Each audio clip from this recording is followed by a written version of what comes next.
a major league podcast of their own, our own, whatever you want to call it, once again is back.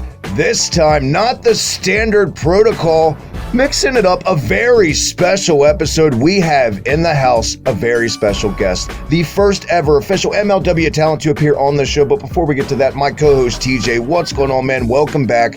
How you been? Where can everyone catch you on Twitter? You can catch me at lawmans_. Sorry, guest, about what my handle is, but yeah, that's where you can get me. There you go. He's tried and true Mance Warner fan, but a fan of so many guys, so don't take it personally. And as always, follow me on Twitter at the Hibiki TMD. Check out our official merch store, unionsmack.bigcartel.com. Check out my co-host Matt from Union Smack's official Undertaker book, A Trip Down Death Valley. Get it today. Introduction by yours truly. But the man of the hour, that's why we're here right now. My God, I am beyond marking out, exuberant, all that good shit, whatever you want to call it. Richard Holliday, the AirPod God, MLW talent himself, is in the house. Welcome, man. Thank you so much for doing this. And I know with all this crap going on in the world, this pandemic, this paranoia, by all means, where can everyone pick up some of your sweet merch and where can they check out social media, all that goodness? Gentlemen, first and foremost, I'd like to say that I've already forgotten your names. Second off, I'd like to say that for any consumer listening to this podcast, and quite frankly for you guys as well, you are officially breathing rarefied air, knowing that you are listening to the sweet sound of Richard Holliday's voice. I digress. If you're looking for any merchandise, you can go on to ProWrestlingTees.com, simply type in my name, 2 L's in Holiday, and you will find 2 exquisite designs designed by me for the consumers, for my profitability. So I would go in there and I would check those shirts out. There's the AirPod God shirt and the Consumer Buck shirt, both equally highly fashionable. Amen. No and doubt. I could feel that rarefied air coming in through my computer. Yeah, I already feel a little bit healthier. Like I feel like I'm going to wake up tomorrow morning with a little more pep in my step. So thank you, Mr. Holliday, for that. Yeah, if I can spread this rarefied air to everybody, with COVID-19, I would. I don't have mega powers, but I can spread it in small doses. Yeah, I'm already getting osmosis talking to the man through Skype right now. So there you go. It's worth it, guys. Get over there, check out all that stuff in all seriousness. Pick up 50 shirts of this, guys. My God, one of the most, I don't want to say untapped, but the fact that enough people aren't aware of MLW itself and don't watch weekly is criminal enough. But this guy right here is one of the hottest prospects in the entire wrestling world. He really does. He checks off all the boxes across the board, man. Total package right here. I got to tell you, you've had quite the past 2 years in MLW, tag champs with MJF, a new addition to the group now that MJF's departed officially to AEW with Gino Medina. How's that going, the whole crossing the border shenanigans and just getting Gino settled in with learning the English language in general? Well, with everything going on with Maxwell and the original Dynasty, we pretty much solidified ourselves as the top dogs in MLW. We're the most talked about tandem in all of Major League Wrestling, and I'd argue quite possibly in professional wrestling. I think the Dynasty has transcended maybe even into pop culture, to be honest with you. However, I did go into recruitment mode, and Gino Medina was handpicked by me to come into the Dynasty. I felt like we were lacking in the Latin demographic. I felt like he has so much untapped potential. Been wrestling for 10 years, you wouldn't know it. He's only 24 years old. But now is his time to shine, and we are owning him to be just as big a part of the Dynasty as Hammerstone and myself and Maxwell. He has big shoes to fill, but I wouldn't have chosen him if I didn't feel like he was that caliber. He has all the dynastic qualities that I look for. Now, with new talent coming in, y'all recently had Logan Creed, or whatever his new name is. So, Grogan Hyman? What happened there? Yeah, I didn't like Grogan Hyman from the start. I thought he was a bad gift. Once Hammerstone he didn't even wrap him. He told me he was going to get me a gift, and he didn't even put him in wrapping paper. So right then and there, I knew that this was just going to be a terrible gift. He was big, and he had a very bald head, Just not dynastic at all. Really possesses zero dynastic qualities. He's a big, dumb idiot. I couldn't be happier that he's out of the Dynasty. He was a failed experiment. I'm not mad at Hammerstone. I was for a little bit. I did hold a little bit of a grudge for a little bit, but I'm over it. And Hammer knows he made a mistake, and we choose not to talk about it anymore.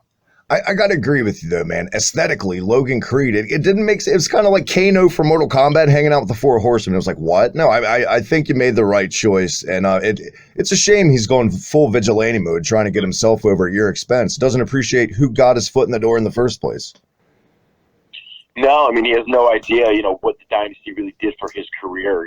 If any success that he has to be traced back to, just the rare moments of him being seen with us, and breathing that rarefied air for the momentary times that he did. So, Logan, Creed, whatever the hell his name is, Grogan Hyman, he'll always be Grogan Hyman to me. And, whatever with his career. I'm not too concerned with it.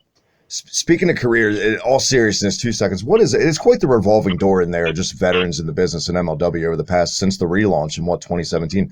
What's it like kind of just being a church mouse on the doorstep, listening to conversations of guys in the business like Konnan and just guys with experience like a Court Bauer and stuff like that? Just the things you've taken just this little bit of time, just, it's got to be just surreal in a way and just overwhelming to process all this advice from the veterans sometimes.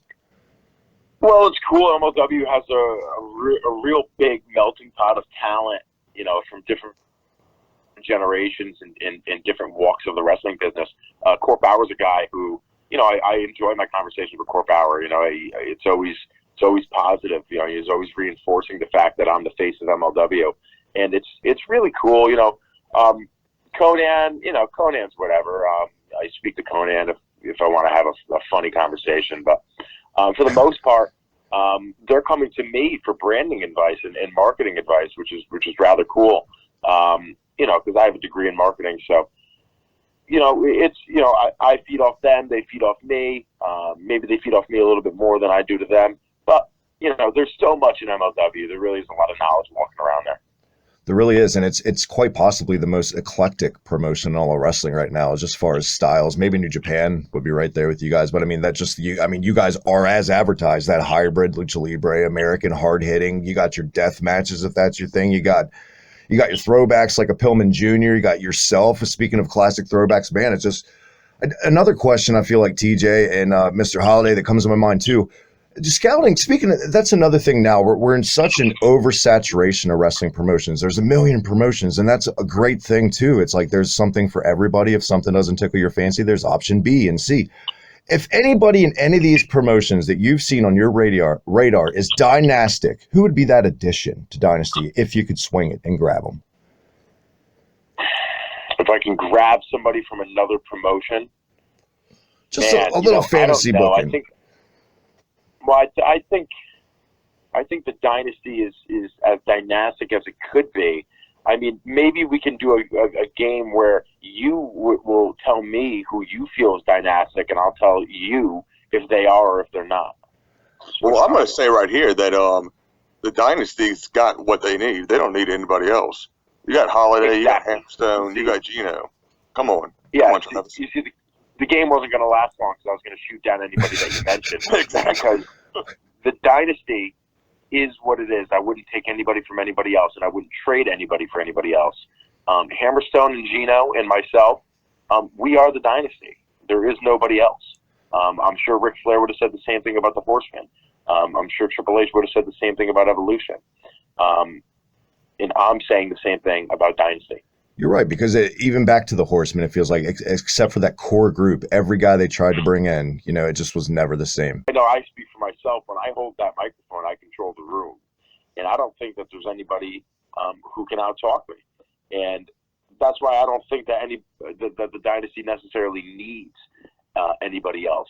I don't think we need any older wisdom, per se. I think we're as dynastic as we could be. Very fair. I think at the end of the day, when the Dynasty is on your screen, it's going to be a good watch, and it's going to be the best part of the show, regardless. And me and Hammer outside of the ring, he's my best friend in the business. So maybe that chemistry does come across that way. It really does. You can really see it. Not even as your core group, that extra layer you guys add to MLW just as a package, because another reason I love the promotion is just how it's so streamlined it is on certain episodes especially, but you guys with your vignettes thrown in and just that little, because there's a lot of serious stuff on these shows, but you guys, you're not comedy, you're just that fine hybrid balance of comedy and seriousness and heel, man. It's just perfect. It's sorely missing in wrestling. Classic throwback once again. Well, I'm not going to lie. I was at the Dallas show back in January, and I was one of those guys yelling at you saying, you don't have a Hammerstone tan. I'm sorry. I apologize. God damn it, TJ. You doxed us. I was so tan that show that I'm pretty sure when I hit the mat, my tan was rubbing off. That's how tan I was. I just can't win. I can't win with these tans. That's why I gave up on it. It's Hammer's thing. He can have it. Plus, I would imagine even in Dallas in January, it's still like 80 degrees, for God's sakes. Oh, it snowed that weekend. Oh, never mind. Oh, I was freezing. Before my Skype crapped out and we're back, my tech issues are good now. I want to thank you, man, once again from the bottom of our hearts for coming on, agreeing to do this. If you have not checked out MLW Fusion, it's on YouTube, just like NWA Power, every week. No excuse not to catch the Dynasty, all the great talent, especially this guy, the AirPod God, Richard Holliday. One more time, where can everyone check out your store, your social media, and anything else you'd like to plug? I have merchandise on ProWrestlingTees.com too. Fantastic and dynastic designs. You can follow me on social media, please, at Most Marketable on Instagram and Twitter. Be an educated consumer. Breathe rarefied air. Follow me. Purchase my merch. It's very easy. Amen. And we will see you on MLW in the near future with all the lads from Dynasty. TJ, one more time, my man, where can everyone catch you before we get out of here? You can catch me on Twitter at lawmans_. Sorry, Richard. And you cannot get my Facebook or my Instagram because they're private. There you go. And as always on Twitter at the Hibiki TMD, that little red button right down below. Hit it. All the goodness, retro gaming, pro wrestling, heavy metal podcast, everything in between, every nerdy funny bone on your body. We're going to tickle it. Until next time, a Major League podcast of our own. See you then.